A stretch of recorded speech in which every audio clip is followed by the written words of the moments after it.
Hello. Welcome back to Let's Talk Ray Bradbury. If you've not subscribed to our channel, please take a moment to do that now. So just a quick explanation. Kicking it off with beginning of January, I intended on finishing this project, which is to read each and every story in the collection, these stories of Ray Bradbury, all 100 of them, and to get them all finished by the end of January. And I'd started this a couple of years ago, and I thought I'd finally make a last push and get it done. But then COVID finally arrived in my house after 3 years. It finally came home. First, somebody who lives with me was sick for a couple of days, and because they sleep next to my room, in the next room, I was unable to record for a couple of days, and then I caught it, and I used up a week's worth of episodes that I'd already recorded, and then basically I was still sick and didn't feel up to recording, so all that happened, and so it's been a couple of weeks actually since I've recorded a new video.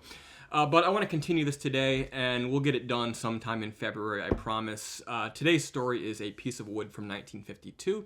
It is story number 89 of 100 in the collection. The way these reviews work is I give a quick synopsis of all the action and the plot of the story, and then I sort of wrap up with some thoughts and feelings. Nothing really too complicated about what I feel the story means to me and how it may remain relevant in our world today, even though Bradbury was writing, in many cases, decades and decades ago. So, during wartime, a young sergeant is brought into the offices of a higher-up official.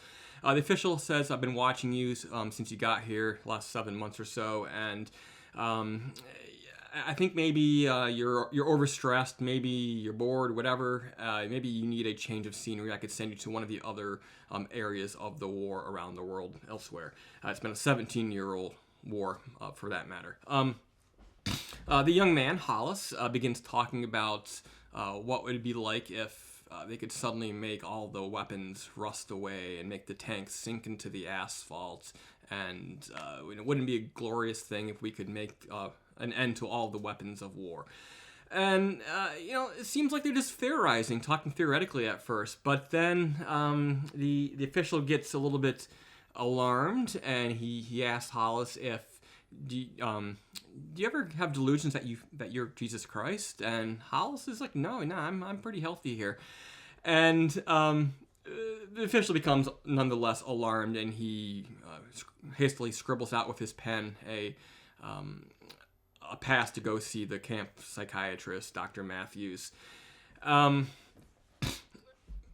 Hollis gets up, leaves the room, but when the sergeant, or when the official reaches into his pocket, he finds, instead of his pen, he finds a little pile of rust.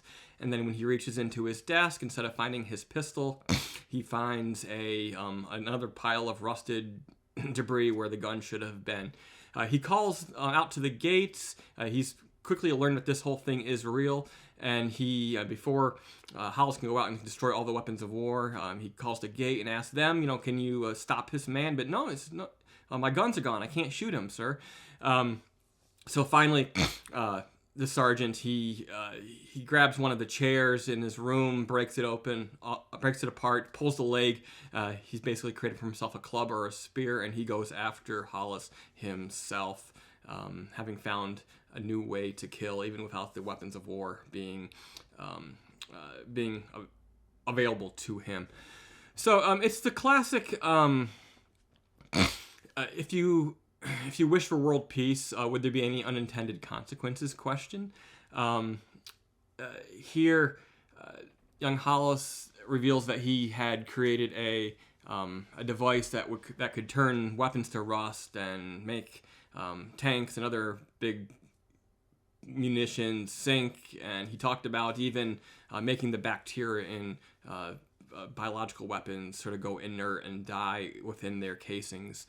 And it all sounds, perfectly idealistic, and it's a question that we've sort of asked ourselves at various times across human history: what would happen if we could get rid of all the weapons? And as these two men were talking, Hollis is the idealist, but this higher up official, this military official, he goes on this whole downward spiral of, if we had no more weapons, we would use clubs and wood, and if we had no wood and clubs, we would use our fists, and we'd put spikes on them, and if we didn't have that, we'd use our fingernails.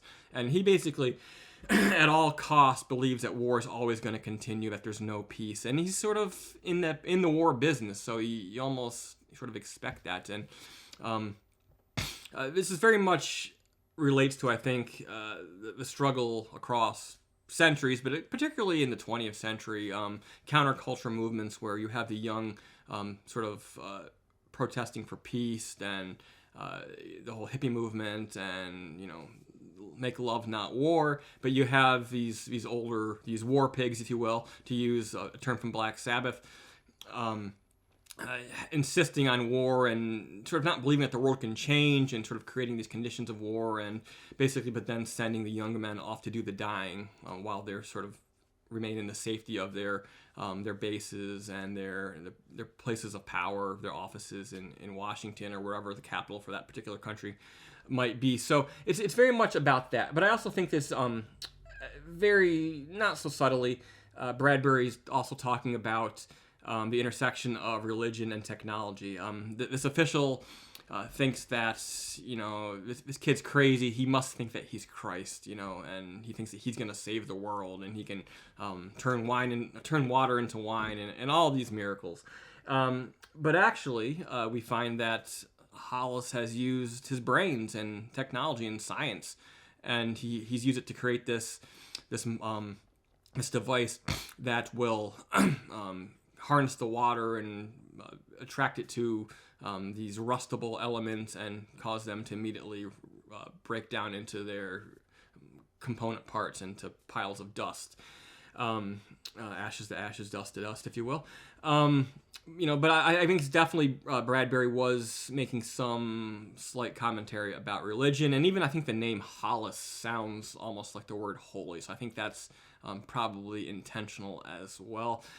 And then I think the big one is that the story is called A Piece of Wood, and I think that probably speaks in some way to the cross, where, you know, the Romans use wood as a means of torture and death and execution.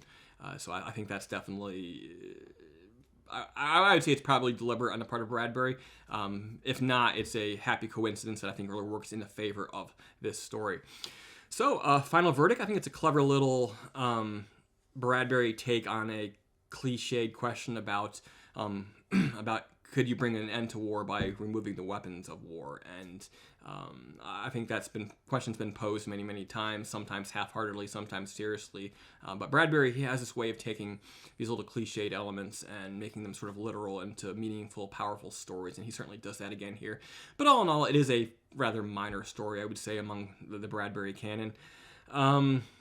It's definitely a story about the younger generation being the catalyst for peace and being resisted by the older, powerful, entrenched generation that refuses to die and refuses to let the young have their time in control of the world. So there you go.